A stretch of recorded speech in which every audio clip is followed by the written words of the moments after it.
La RDC est déterminée à faire de la justice transitionnelle une réalité, en plus de l'engagement du chef de l'État pour la mise en place de ce mécanisme de justice. Gage de paix, de stabilité et de développement, les membres du gouvernement s'engagent aussi à rendre cela effectif, une affirmation du ministre des Droits humains lors de l'atelier de renforcement des capacités et partage d'expériences sur la justice transitionnelle organisée à l'intention des acteurs étatiques et parlementaires.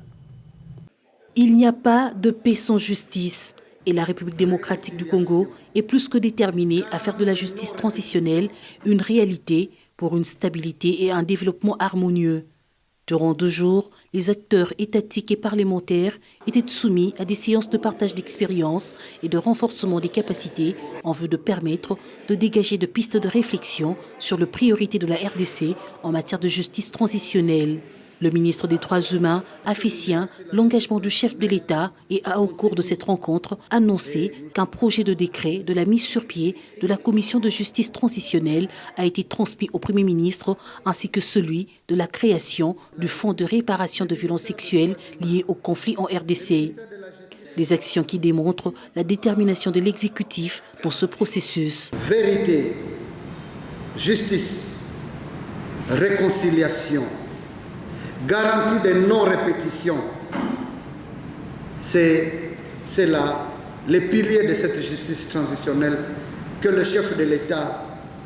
souhaite voir comme une réalité dans notre société, dans notre pays. Non seulement lui, mais nous tous, et nous devons y travailler. Pour le ministère des Droits humains, une sévère provinciale dans les Kasaï doit effectivement voir le jour, comme on a jeté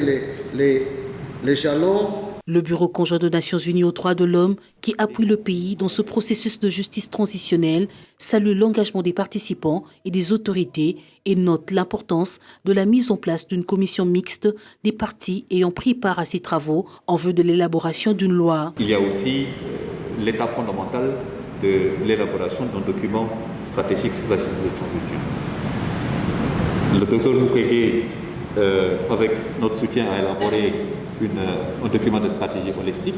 que nous avons travaillé avec ces équipes, qui vous a été distribué. Il est possible aujourd'hui, avec l'engagement que vous avez eu à travers le groupe de la CGT civile et ainsi que d'autres acteurs sur le terrain, nous avons la possibilité d'avoir un document beaucoup plus complet, beaucoup plus global. Parmi les recommandations, les participants appellent le chef de l'État et les membres du gouvernement à initier des consultations et réflexions pour l'appropriation de ce projet. La recommandation principale remet la balle dans le camp du président de la République et du gouvernement d'initier des consultations et les réflexions nécessaires pour l'appropriation de ce projet à travers l'élaboration d'une politique, d'une bonne stratégie et d'une politique nationale de justice transitionnelle pour la RDC, puis d'aller de l'avant dans la mise en œuvre et l'atteinte des résultats aux fins de répondre à l'urgence de la situation qu'est la véritable politique holistique dans laquelle nous nous y retrouverons certainement. La justice transitionnelle a pour objectif de reconnaître les victimes, d'apporter réparation, de favoriser la conscience, de contribuer à la réconciliation et de renforcer l'état de droit.